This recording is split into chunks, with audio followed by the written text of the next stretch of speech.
Hello viewers, আসসালামু আলাইকুম। আজকের পর্বে আমি আপনাদের সঙ্গে শেয়ার করব কামরাঙ্গা ভাজির রেসিপি। আপনারা এখনো অনেকেই জানেন না যে কামরাঙ্গা ভাজি তৈরি করা যায়। তো চলুন দেখে নেওয়া যাক কামরাঙ্গা ভাজির রেসিপিটা। প্রথমে আমি কিছু কামরাঙ্গা নিয়েছি। এই কামরাঙ্গাগুলো এখন ভালোভাবে কেটে ধুয়ে নিব। ধুয়ে নেওয়া হয়ে গেলে এখন কামরাঙ্গাতে আমি লবণ দিয়ে দিব। লবণটা দিয়ে এখন ভালোভাবে মেখে পানিটা ঝরিয়ে নিব। এতে কামরাঙ্গার টক ভাবটা চলে যায় এবং খেতেও ভালো লাগে।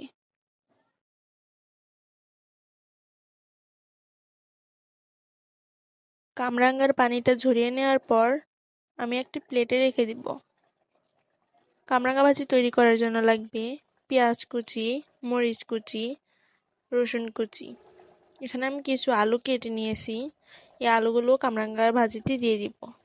প্রথমে আমি একটি কড়াইতে তেল গরম করে নিব। তেলটা গরম হয়ে গেলে আমি এতে জিরা দিয়ে দিব। জিরাটা বাদামি রং হয়ে আসলে তখন দিয়ে দিব দারুচিনি, তেজপাতা, পেঁয়াজ কুচি, রসুন কুচি, কাঁচামরিচ কুচি।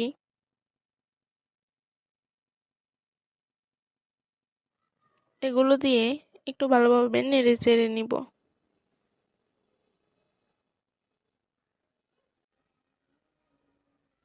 এখন দিয়ে দিব জিরা বাটা, হলুদ গুঁড়ো, ধনিয়া গুঁড়ো এবং স্বাদ মতো লবণ। এখন আবারও একটু নেড়ে নিব। এখন আমি এতে দিয়ে দিব কুচি করে রাখা আলুগুলো দিয়ে আর একটু ভেজে এখন আমি দিয়ে দিব কামরাঙ্গা।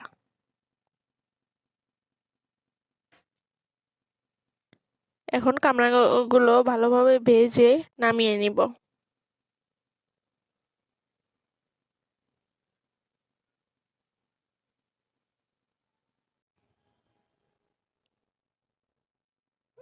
তো আজকে আমার রেসিপিটি এ পর্যন্তই।